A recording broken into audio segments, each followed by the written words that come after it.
95% of who we are by the age of 35 is programmed. When I read that in your work, it kind of hit me like a ton of bricks because I just turned 30. And if what you're saying there is true, without realizing it, there's a puppet master that sits above me that's calling the shots in a way that I don't think I've realized. Is that true? I think if we define a habit as a redundant set of automatic, unconscious thoughts, behaviors, and emotions that's acquired through repetition.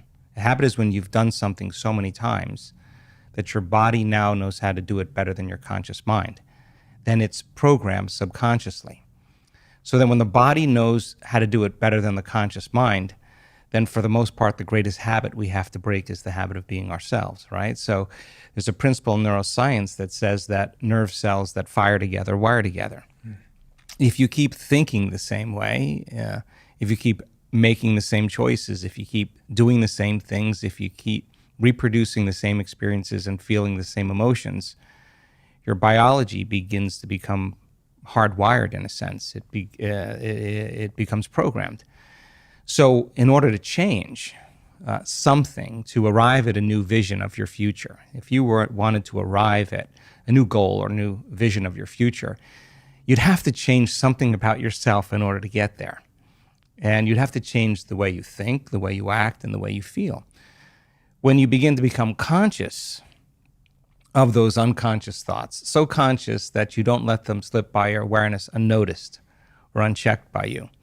If you catch yourself speaking in a limited way, or you become conscious that you're behaving in a certain way, in a habit, and you can notice or pay attention to how you're feeling, then you're no longer the program. Now your consciousness observing the program. You're only unconscious when you're in the program. And so to change then is to become so conscious that you don't go unconscious again.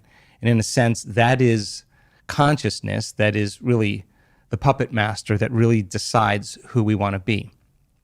I think the biggest problem is that people lose their free will to a set of programs. And so their body is basically programmed into a predictable future based on what they've done in the past.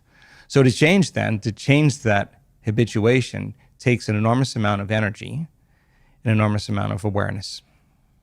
Why is this operating system, this program, useful? Because I look at everything the way that I do, and from doing this podcast and speaking to experts, I've stopped thinking that my body is against me. And I've started to realize that there's a reason for these things. There's a reason for the habits and patterns. And so why is this useful? Because it seems to be working against me in so many ways. Well, first of all, when we look closely at certain habits, whether you can ride a bicycle, whether you can speak a language, whether you can snowboard, when you first learn any of those things, it takes an enormous amount of conscious awareness to get your body to do what your mind is intending.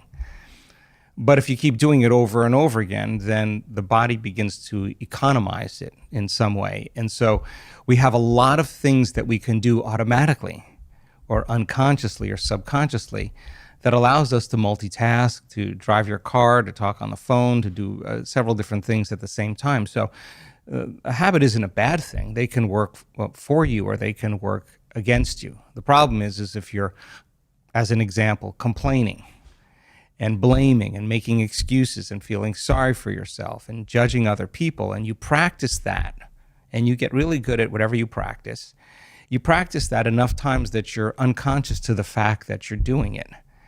The moment you become conscious that you want to change that, you're going to be uncomfortable. It's going to feel unfamiliar. It's going to feel some degree of uncertainty. You're leaving kind of familiar known territory and you're stepping into the unknown. And so many people, when they want to change a habit, they have to be willing to be uncomfortable to do it. But habits can work for us. There's a lot of great habits that you and I both have that I would never want to change or would want to evolve in some way. But then there's a lot of habits that don't serve us. And so a person really wants to set a vision of the future, whatever that is, and they just have to agree that in order to arrive at that vision, they have to change in order to get there.